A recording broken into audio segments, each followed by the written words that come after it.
Hello everyone, good morning to all of you. आज हम इस एडिटोरियल को लेके आए हैं आपका इंग्लिश को इम्प्रूव करने के लिए। इस एडिटोरियल में जो भी न्यू वर्ड्स या हार्ड वर्ड्स आती है उसे एक्सप्लेन करते हैं ताकि आपको आसानी से समझ में आ जाए और नेक्स्ट टाइम आप भी इन वर्ड्स को यूज़ कर सकते हैं अपना डेली लाइफ पे। तो चलिए स्टार्ट करते हैं। आज का इम्पोर्टेंट टॉपिक है liberal rally. Liberal rally on the Canadian election result। Liberal rally मतलब उदारवादियों की वापसी। ऐसे रैली का मतलब होता है मीटिंग भी होती है। On the Canadian election result, Canada के चुनावी रिजल्ट के बारे में बात करते हैं। Next, Trump influenced Canada election. Trump ने कनाडा को प्रभावित जरूर किया, इन्फ्लुएंस्ड किया। Trump influenced Canada election, Canada election को ट्रम्प ने प्रभावित किया। But not in the way he imagine, लेकिन वैसे नहीं हुआ जैसे उन्होंने इमेजिन किया था, सोचा था, लेकिन वैसे नहीं जैसा उन्होंने सोचा था। Trump influenced Canada election but not in the way he imagined. Next, when Justin Trudeau resigned as the Prime Minister of Canada in January, जनवरी में जब जस्टिन ट्रूडो ने कनाडा के प्रधानमंत्री पद से इस्तीफा दिया। When Justin Trudeau resigned as the Prime Minister of Canada in January, it seemed that his party, the Liberals, who were trailing the Conservatives by 25 points in opinion polls। यहाँ पे conservatives का मतलब होता है जैसे कि जो चेंज नहीं करना पसंद करते हैं। was headed for an electoral डिवेकल मतलब मुश्किल होगा, तो उन्होंने हार की तरफ, हेडेड मतलब उस तरफ जा रहे हैं, हेडेड मतलब जैसे गोइंग बोलते हैं, तो इसी तरह वॉज हेडेड मतलब इलेक्ट्रल का मुश्किल तरफ या हार तरफ बढ़ रहे हैं। Next, mister Trudeau in power for nearly A decade, लगभग एक दशक से सत्ता में कायम रहे हैं mister Trudeau. Mister Trudeau in power for nearly A decade, decade मतलब दशक, 10 साल। हैड बिकम हाईली अनपॉपुलर, उन्होंने बहुत ही अनपॉपुलर रहे। एमिड इकोनॉमिक वॉइस, जो आर्थिक मुश्किल के बीच काफ़ी अलोकप्रिय हो गए थे, अनपॉपुलर हो गए थे। Next, Pierre Poilievre the conservative leader, conservative leader मतलब जो चेंज करना पसंद नहीं करते हैं, जैसा है वैसा ही करना चाहते हैं। The conservative leader built his campaign, उन्होंने एक कैंपेन को बनाया। On A call for change, change करने के लिए उन्होंने बुलाए। Branding the 3 consecutive terms of the Liberal Party as the lost decades for Canada, यहाँ पे कनाडा के लिए गवा दिया गया दशक। नेक्स्ट, येट फिर भी in a stunning political turn around, ये चौंकाने वाला था। Stunning, in a stunning political turn around मतलब फिर उलट फेर हुआ। द लिबरल पार्टी बीट, इन्होंने लिबरल पार्टी बीट कर दिया, हरा दिया the Conservatives in the April 28 national election. Next, two pivotal, pivotal मतलब इम्पोर्टेंट होता है। Two pivotal developments between Mr Trudeau's exit, Mr Trudeau को बाहर निकालना या इस्तीफा, and the election reshaped the economics political landscape, ये जो रीसेप का मतलब होता है फिर से इसको बदल दिया है। ये मिस्टर ट्रूडो का एग्जिट और इलेक्शन, ये कंट्री का पॉलिटिकल लैंडस्केप को रीसेप कर दिया। बदल दिया।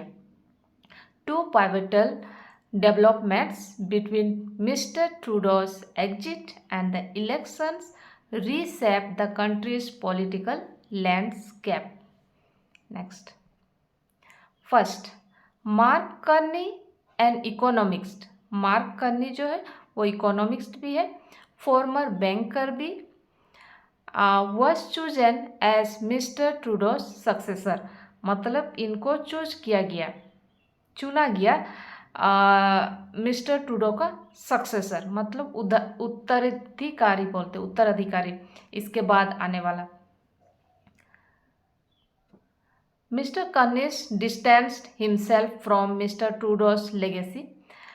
जो मिस्टर कर्नी है अपने आप को दूर रखा, अलग किया कि ट्रूडो की विरासत से, उनका लेगेसी से अपने आप को डिस्टेंस किया, अलग किया। Mr Carney distanced himself from Mr Trudeau's legacy and reframed, फिर से बनाया the election as an opportunity, इसको अपॉर्चुनिटी के तरह बनाया to rebuild Canada's economy, Canada का इकोनॉमी को फिर से बनाने के लिए अपॉर्चुनिटी उन्होंने इलेक्शन को रिफ्रेम किया, बनाया।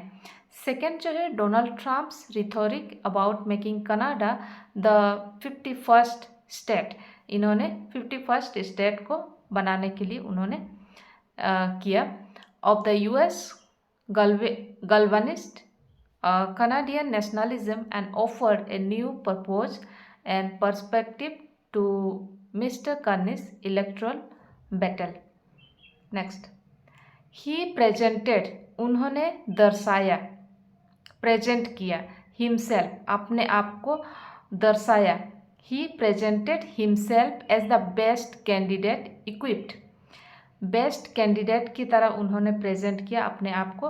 ही presented himself as the best candidate equipped to stand up, खड़ा होने के लिए to mister Trump's threat and tariffs, ये जो मिस्टर ट्रम्प के धमकी और टैरिफ्स के आगे खड़ा होने के लिए, डट के खड़ा होने के लिए उन्होंने अपने आप को बेस्ट साबित किया है। His record as a successful central banker who led Canada through the 2008 and 9 recession, ये जो मंदी चल रही थी, and the UK through the chaotic Brexit year also helped his cause, और ये भी उनको मदद किया। The results were not entirely disappointing, ये जो रिजल्ट था इतने भी डिसअपॉइंटिंग नहीं थी, निराशजनक नहीं थी। The results were not entirely disappointing for the conservatives. According to the preliminary figures the party on 41.4% of the vote से इतने परसेंट उन्होंने जीता, 41.4%, surpassing its 2011 majority with 39.6% votes. Next, but what happened this time? लेकिन इस बार यह हुआ, but what happened this time was more unified. Unified मतलब एकजुट होना, बहुत ज़्यादा उनका यूनिफाइड था, unified consolidation of progressive and liberal votes favoring the liberals. When Mr. Poilievre talked about a crackdown on fentanyl, opposed tax hike मतलब बढ़ना, tax hike को oppose किया, threatened to withhold federal funding for universities. Non-conservative voters saw this a Trump-style rhetoric and gravitated towards the Liberal Party. Liberal Party के तरफ gravitate हुए.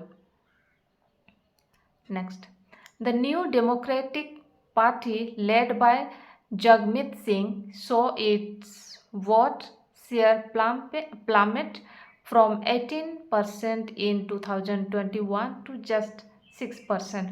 While the liberals surged मतलब बढ़ना from 32.6 to 43.5. While Mr. Carney deserves credit for the turnaround, he should prepare the country for the path ahead. Despite the Liberals' surging popularity, they are still projected to fall short of the 172-seat majority mark in the 343-member parliament. Coalition government dependent on smaller parties could complicate his legislative ambitions.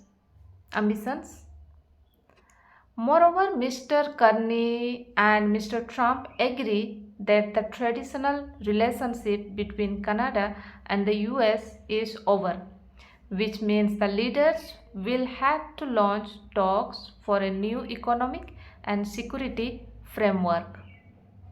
Next, Mr. Carney must also take swift measures to offset the impact of the Trump tariffs and revitalize economic growth, all the while standing firm against American pressure and for Canada's sovereignty.